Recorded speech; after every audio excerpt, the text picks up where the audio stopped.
Millions of Americans are still anxiously awaiting their stimulus checks from the government. One local man who was about to get his check from his tax preparer says things got heated when he noticed a processing fee. Andy Lascano has more. Aaron Monreal's story is that he went to J&G Armadillo Tax Service on Friday to pick up his stimulus check. He anticipated it would be for $1,200, but it wasn't. He says $19 had been taken out. He says when he questioned business owner Jeanette Cortez about why, words were exchanged. And then... And I said, "What are you doing? That's my check. Give me my money." And she said, "That is not your money. It's our money. And I am rejecting it." And that's when she ripped it up and she said, "F you." At first, no one at J&G Armadillo would talk with us about what had happened. However, a few hours later, they changed their mind. He started cussing at my wife, okay, for $19. $19. Does your wife have any remorse about ripping up the check? No. Mrs. Cortez did call police, but no charges were filed. As for the fee, Monreal isn't the only person questioning it. We've received messages from people asking about its legality. George Cortez claims the business isn't getting any part of the fee. He says the $19 is a processing fee that goes to a third party, a bank in Waco. He also adds that if the person who receives the stimulus check chooses to do their 2019 taxes with J&G Armadillo, the company will give them $11 back. The IRS says tax service businesses like J&G can assess fees. This was the scene in front of J&G Armadillo Tax Service. Aaron Monreal got his stimulus check, and yes, the fees were taken out. For the Rebound Coastal Bend, I'm Andy Lascano. And as part of the Rebound Coastal Bend, we are bringing together state and local experts to answer your questions regarding the impacts of COVID-19. Our COVID-19 town hall will include U.S. Representative Michael Cloud, Health Director Annette Rodriguez, County Judge Barbara Canales, and other city officials. You'll hear about testing capabilities, reopening Texas, the latest on schools, and how our city plans to rebound, and one of the frequently asked questions, unemployment. Coronavirus Town Hall tomorrow at 7 o'clock on our sister station, Chris 6. And if you have questions about getting back to work or making ends meet, or if you have any story ideas for us, feel free to email us at rebound@christv.com. Well, some damaging winds blew through the area early this morning. Yeah, out along Ennis Joslin, palm trees taking a pounding from those strong winds associated with the line of storms that hit our area. Strong gusts also left hundreds of people without electricity and blew down some tree branches. Some pretty rough surf as well. Waves crashing along the bayfront this morning as well and this afternoon. These strong winds that blew in this morning led to a terrifying experience for a couple of men. They were on a scaffold about 15 stories up when the winds hit. This cell phone video was shot by a woman who was on her way to work when she saw the high-rise drama outside the old Frost building on North Karankawa. The crew broke a window to get out of the wind, and a couple of vehicles were damaged by falling glass and debris from the building. Let's get a first look at our forecast with our Chief Meteorologist Sharon Ray. Sharon, pretty damaging winds this morning, and they're still blowing pretty good right now.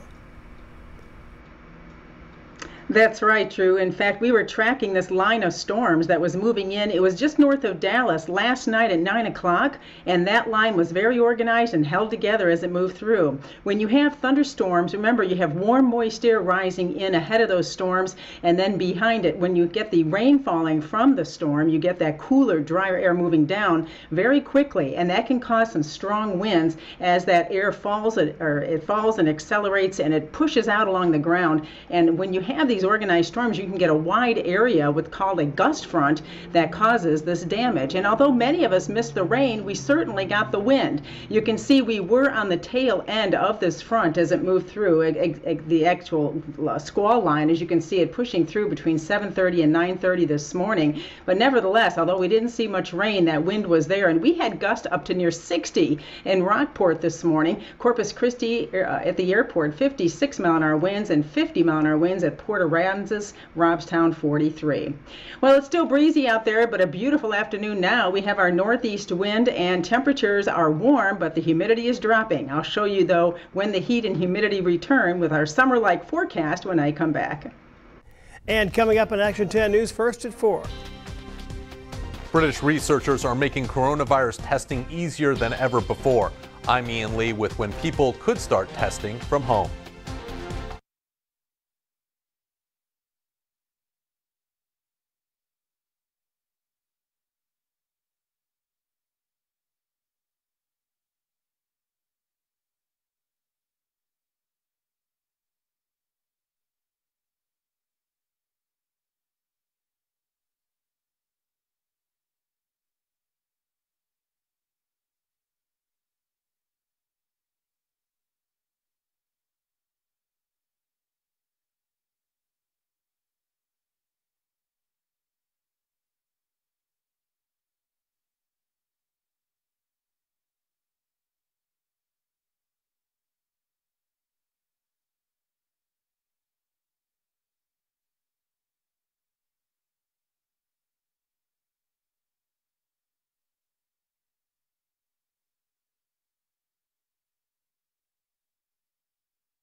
While many people are staying at home amid the pandemic, British researchers are working to bring coronavirus test kits to your doorstep.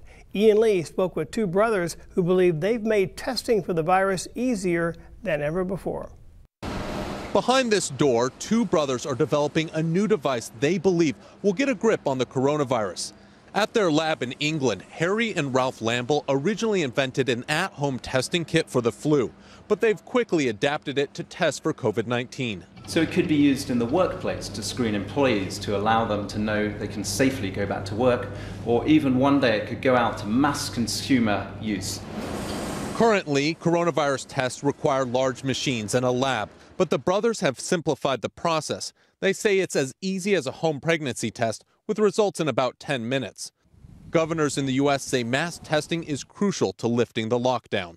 We want to reopen this state, and we've got to have that testing to be able to do it. In order to reopen our economy, we really need that testing. The brothers hope to get FDA approval by this summer so they can start manufacturing tests in the U.S. We're really looking to ramp up volume over the next few months, and we'll be in the millions of tests in the next 12 months.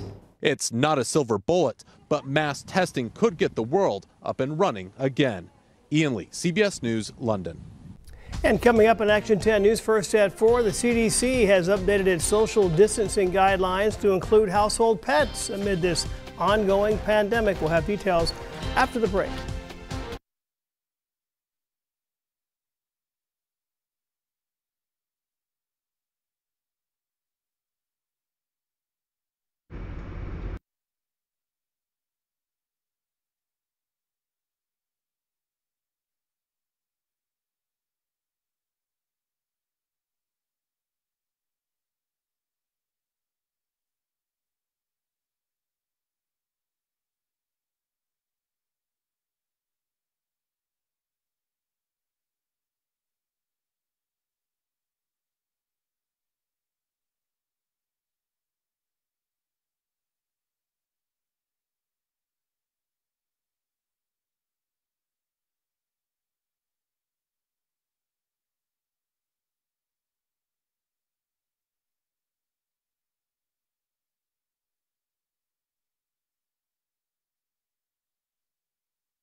Now, Action 10 Chief Meteorologist Sharon Ray with your Doppler 10 weather forecast. Good afternoon on this Wednesday. I hope you are well. Well, we started off the day with some action out there weather-wise. We had that front go through this morning, and ahead of it, that line of storms brought some strong winds. These are the peak wind gusts we saw this morning. The highest wind gusts and the biggest effects from these were closer to the coastline, where 56-mile-an-hour winds in Corpus Christi to near 60 at Rockport, the Naval Air Station 52. So certainly it was a busy morning, although most of the rain missed us. As expected, the tail end of that line, as you can see, just barely made it through the coastal bend, and as it did, that squall line did pack a punch. What is a squall line? Well, it's an arranged line of storms, arranged in a line rather, and they often do produce some heavy rain. That mostly though fell to our east, and also they bring high winds as they pass quickly through. Typically a squall line is 10 to 20 miles long, but they can be hundreds of miles long, and they can last a long time. This one started last night in northern Texas. Rainfall amounts from this only turned out to be anywhere from 3/10 at the Naval Air Station to 2/10 at Port Aransas and Rockport. The airport in Corpus Christi, only a couple hundredths of an inch. We did cool down a little bit though. After yesterday's 93, temperatures came down into the 80s today, so we did see cooler weather, and the humidity is falling. Temperatures right now anywhere from 80 degrees at Port Aransas to 88 degrees at Mathis and Alice, as our winds have turned around to the northeast behind the front, and they're dying down a bit. Still a little breezy out there, but nice, and those winds will continue to die out tonight. Not only that, take a look at our dew points. They were in the low to mid 70s yesterday. In fact, even some upper 70s yesterday. It was very soupy. Today they are dropping, and that much drier air is moving in, and that means a cooler night. Temperatures dipping into the upper 50s inland tonight. Corpus Christi with 59 degrees. It's going to feel very fresh out there as you head out early in the morning, as we see the coastal areas in the lower 60s with those clear skies, and a beautiful day for your Thursday with lots of sunshine, lower humidity, a great day to get that yard work done, as temperatures will be warm, but we are going to see that lower humidity and that pleasant breeze blowing tomorrow. Nothing too windy though. Winds stay lighter tomorrow, and we see those temperatures closing in on 90 inland and 80s at the coastline. Port Aransas 78. So that front went through as expected, and now we've got our northeast winds as the higher pressure at the surface though shifts to the east the next couple of days. Yes, those winds are going to turn back around. You can see that on future winds, though. They are going to be much lighter tonight and tomorrow, shifting around tomorrow, though, to the east and then eventually southeast by Friday. And that is going to bring our humidity up the next few days. It's going to start getting sticky out there, especially this weekend. And not to mention, take a look at those temperatures as they start going up this weekend. We've got some very hot, humid weather on the way from the weekend into early next week before our next cold front arrives next Wednesday. So here is your 7-day forecast then. Expect a lot of sunshine the next couple of days. Nights are cooling down a little bit. We'll see pleasant nights and warm days. Humidity starts to creep up though, and so does the wind. It'll be rather windy Saturday into Sunday and hot and humid. Temperatures reaching into those low 90s in Corpus Christi by Monday and Tuesday before our next front arrives to bring us some relief next Wednesday. So fortunately, we still have some of these fronts going through to bring those temperatures down a bit and the humidity. Drew, back to you. Okay, Sharon, thank you. The first case of an animal testing positive for the coronavirus in the U.S. was at a zoo in New York City where a tiger got coronavirus. So now the Centers for Disease Control is extending its social distancing guidelines to include pets. Our Brenda Matudi has more. 14 days ago, CDC stated unequivocally that there was no evidence that pets can spread corona to people and vice versa. So here it is 13 days later, and they're saying just the opposite. In less than a month's time, the Centers for Disease Control is changing its stance, now saying even dogs have to roll over for the coronavirus. The CDC is advising that just like you and your family, your pets should be practicing social distancing from other animals and people outside your household. Do for your pets as you would do for yourself. The new pet guidelines include keeping your cats indoors to prevent them from interacting with outside animals, walking your dog on a leash, keeping 6 feet of distance between them and any other people or dogs, and avoiding parks, beaches, and public spaces where crowds of people might gather. Dr. Garrett at Everhart Animal Hospital says with the CDC guidelines constantly changing, your best bet is to err on the side of caution by just practicing good hygiene. When I get through examining somebody's pet, I wash my hands.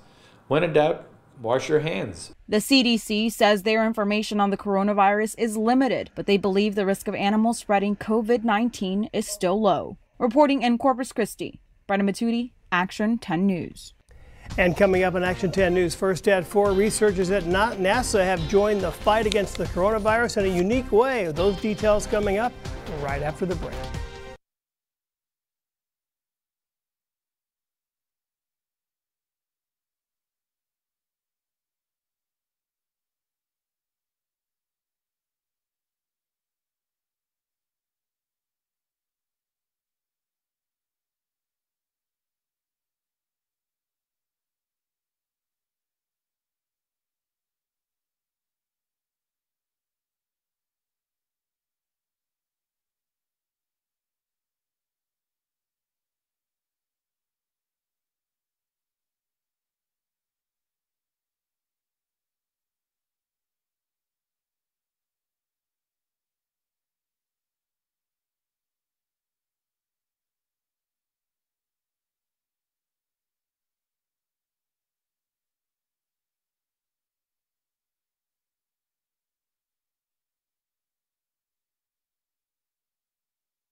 Researchers at NASA's Jet Propulsion Laboratory have joined the fight against the coronavirus in a very unique way. A team from the space agency has used their technical skills to develop a ventilator specifically designed for COVID-19 patients, and they did it in record time. Chris Martinez shows us just how they did it. Woohoo! Right on, yes, everybody, woo! For scientists who specialize in spacecrafts, designing an Earth-bound medical machine might be one of their most unusual creations yet. This was a complete departure. We're not a medical device company. Sarah Hovsepian is part of the team behind Project Vital. The group of NASA JPL employees designed, built, and tested a new type of ventilator from scratch in just 37 days. Still 800 milliliters, right? It was an incredible feat for a socially distanced staff. A small group worked on the prototype in person, while the rest relied on video conferencing. This chamber is what? Combining the technical know-how of more than 100 people remotely was one of the most challenging parts of the job. And we were creating this new path for a way of working, a new way of doing things, and it was incredible how much we were able to accomplish in a short period of time. We have high pressure coming in to these two pressure regulators. The prototype is only made of about 80 parts and was designed to deliver more oxygen at higher pressure,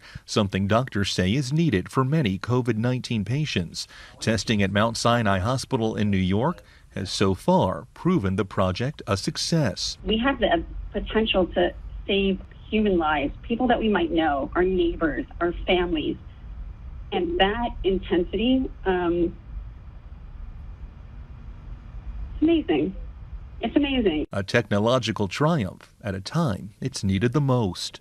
Chris Martinez, CBS News, Los Angeles. Amazing indeed. NASA now seeking emergency FDA approval for their ventilator and speaking with manufacturing companies who are interested in producing it.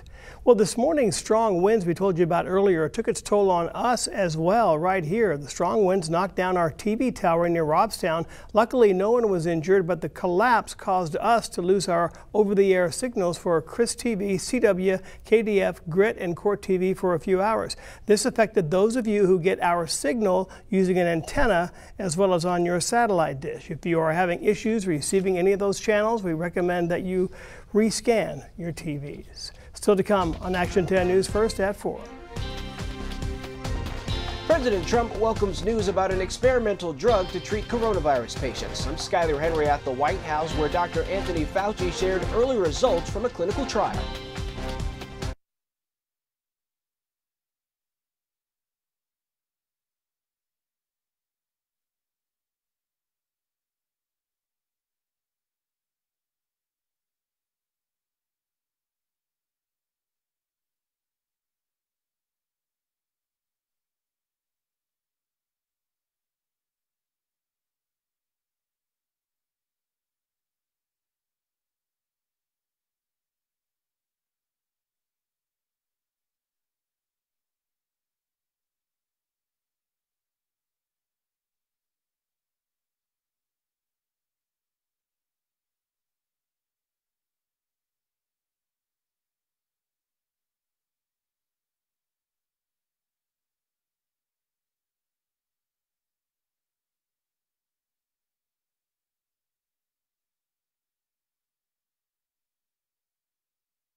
You're watching Action 10 News, First at 4. Welcome back and thanks for watching Action 10 News First at 4. I'm Drew Spire. President Trump meeting with more industry executives today at the White House as he continues to push towards the reopening of the country. Skyler Henry has the details. I'll tell you what, they're right there. During a White House meeting with Louisiana Governor John Bel Edwards, Dr. Anthony Fauci announced an NIH trial using the drug remdesivir is showing promise in hospitalized COVID-19 patients. The data shows that remdesivir has a clear-cut, significant positive effect in diminishing the time to recovery.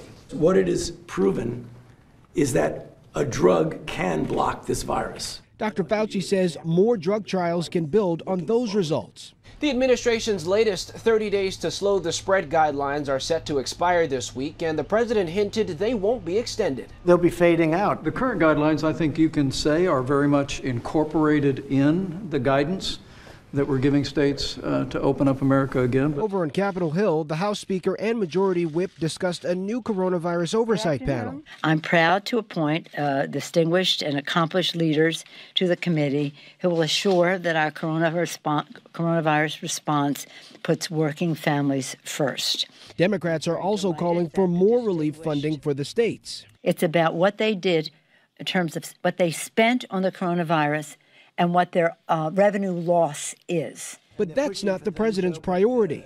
I don't know that we should be working with states that have been suffering through bad leadership or bad management for 25 years, and we're supposed to fix that. President Trump spoke with food and agricultural industry representatives Wednesday morning after invoking the Defense Production Act to keep processing plants open as critical infrastructure. He says a report is coming on worker safety after several plants had closed due to coronavirus outbreaks. Skyler Henry, CBS News, the White House. And the U.S. now has more than 1 million confirmed cases of COVID-19. More than 58,000 people have died. More than 27,000 now have the virus in Texas. 732 people have died. A little more than 1,700 people remain in the hospital. More than 12,000 people have recovered. Now, here's a look at the COVID-19 cases in the Coastal Bend. Still just 99 cases in Nueces County. Texas counting down to 11:59 p.m. Thursday night right now. That's when Governor Greg Abbott's stay-at-home order expires, and the next day people will be allowed back inside stores and restaurants. But our Greg Chandler tells us that's not, everyone is not in a rush to make that happen yet. While restaurants are allowed to open their dining rooms to quarter capacity starting Friday, several local spots say they're keeping their dining rooms closed. For more than a month, local restaurants have survived solely on takeout and delivery. Most owners estimate businesses down 50 to 60% this month. Those numbers make opening dining rooms Friday a tempting possibility. But those who are keeping their dining rooms closed say doing so is the safest choice for everyone. I'd rather be safe. We've made it a month. I haven't closed one day. Everyone who loves Sandy's Diner is still coming. If the restaurant is ready and they have their cleaning, how they're going to do it ahead of time, and their employees are set, by all means do it. But for us, we are not ready. While safety is the main concern for most restaurants, for others, it's size. One employee I spoke with says his restaurant is so small, opening at quarter capacity simply doesn't make sense. In Corpus Christi, Greg Chandler, Action 10 News. To see a list of all the restaurants which are staying with takeout only, look for this story on our website, kztv10.com.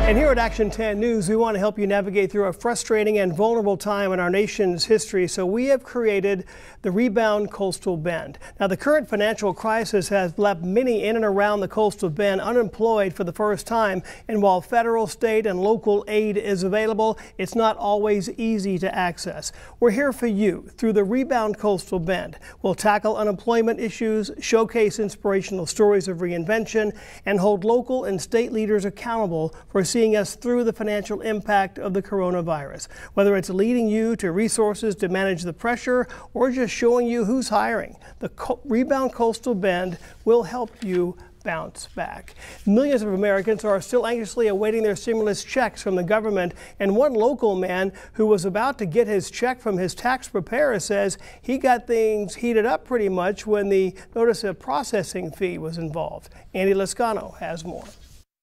Aaron Monreal's story is that he went to J&G Armadillo Tax Service on Friday to pick up his stimulus check. He anticipated it would be for $1,200, but it wasn't. He says $19 had been taken out.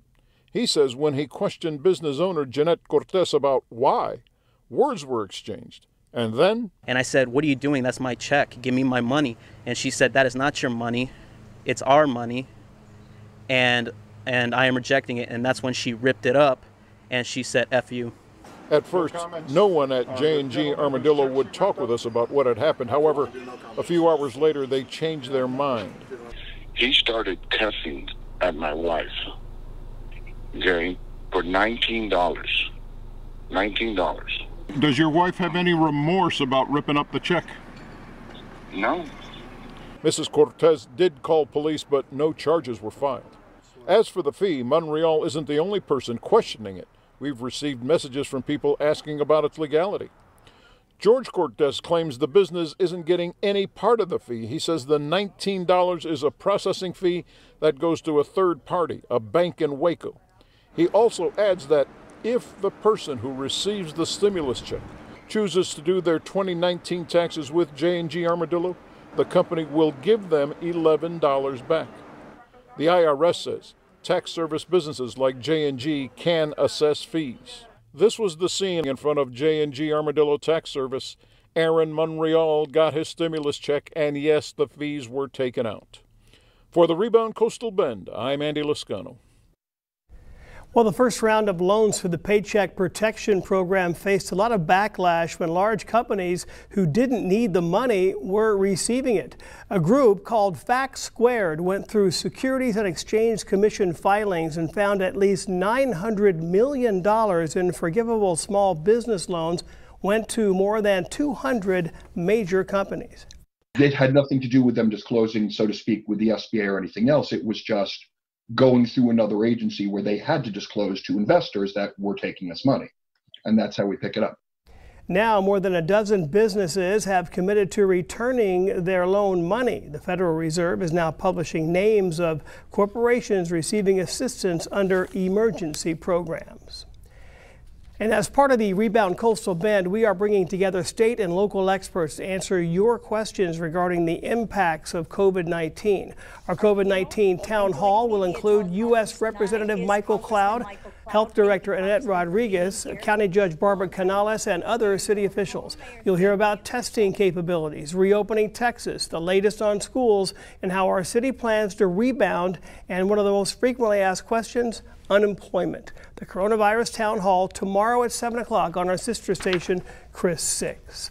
And if you have any questions about getting back to work or making ends meet, or if you have some story ideas for us, feel free to email us at rebound@christv.com. Well, the strong winds that blew in and led to a terrifying experience for a couple of men this morning. They were on a scaffold about 15 stories up when winds hit. The cell phone video here shot by a woman who was on her way to work when she saw the high-rise drama outside the old Frost building on North Karankawa. The crew broke a window to get out of the wind. They were not hurt, but a couple of vehicles were damaged by falling glass. Let's get a first look at our forecast right now with Chief Meteorologist Sharon Ray. Boy, it was really breezy out there. Pretty scary for those people, and we had our own damage here at the station.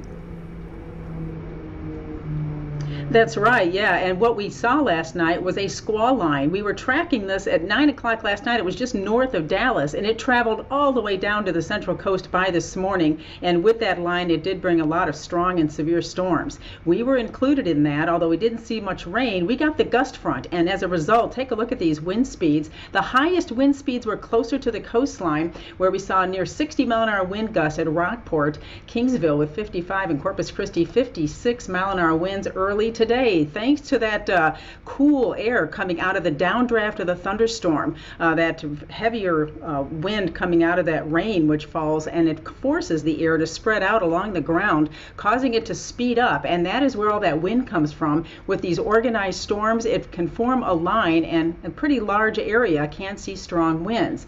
Right here is a look at that squall line this morning, and notice the bow echo. This is where the squall line is actually pushing forward a little more in parts of the area, causing that bow shape, and that's where we typically see the strongest winds. It's in and just ahead of that bow echo, and you can see how it was near Rockport, north of Rockport at 7:50 this morning.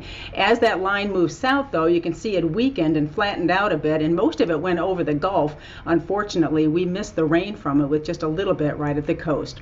Well, it turned out, though, to be a pretty nice day. We have our northeast wind that has died down this afternoon. It's still a little breezy, but nice out there. We've got lots of sunshine with our drier air, and temperatures are still warm, but that's going to change. Tonight, it's cooling down. We've got a cool night ahead, and that lower humidity making for some beautiful weather to end the week, but hot, sticky weather does return. A summer-like weather pattern is shaping up for the weekend. I'll show you that when I come back. Look forward to it, Sharon. Thank you. And coming up on Action 10 News First at 4, we're going to tell you why the CDC is now recommending pets practice social distancing, just like they're human.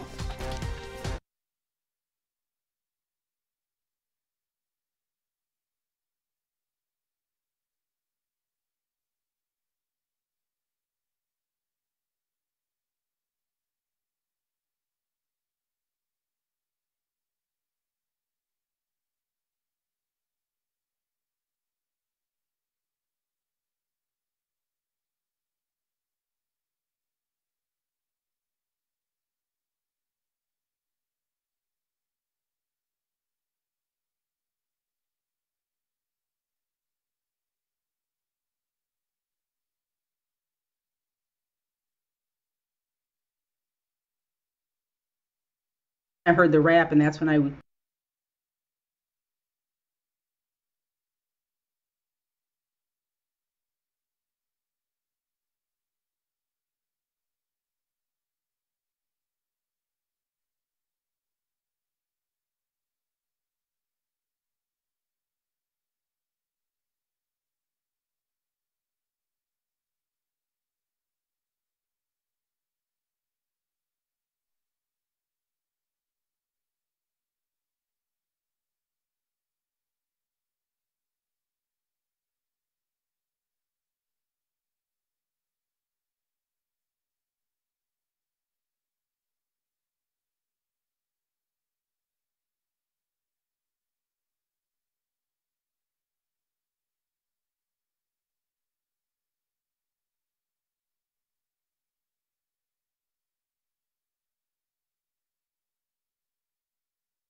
The first case of an animal testing positive for the coronavirus in the U.S. was at a tiger at a zoo in New York City.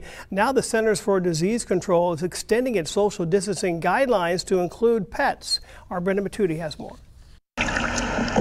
14 days ago, CDC stated unequivocally that there was no evidence that pets can spread corona to people and vice versa. So here it is 13 days later, and they're saying just the opposite. In less than a month's time, the Centers for Disease Control is changing its stance, now saying even dogs have to roll over for the coronavirus. The CDC is advising that just like you and your family, your pets should be practicing social distancing from other animals and people outside your household. Do for your pets as you would do for yourself. The new pet guidelines include keeping your cats indoors to prevent them from interacting with outside animals, walking your dog on a leash, keeping 6 feet of distance between them and any other people or dogs, and avoiding parks, beaches, and public spaces where crowds of people might gather. Dr. Garrett at Everhart Animal Hospital says with the CDC guidelines constantly changing, your best bet is to err on the side of caution by just practicing good hygiene. When I get through examining somebody's pet, I wash my hands. When in doubt, wash your hands. The CDC says their information on the coronavirus is limited, but they believe the risk of animals spreading COVID-19 is still low. Reporting in Corpus Christi, Brenda Matudi, Action 10 News.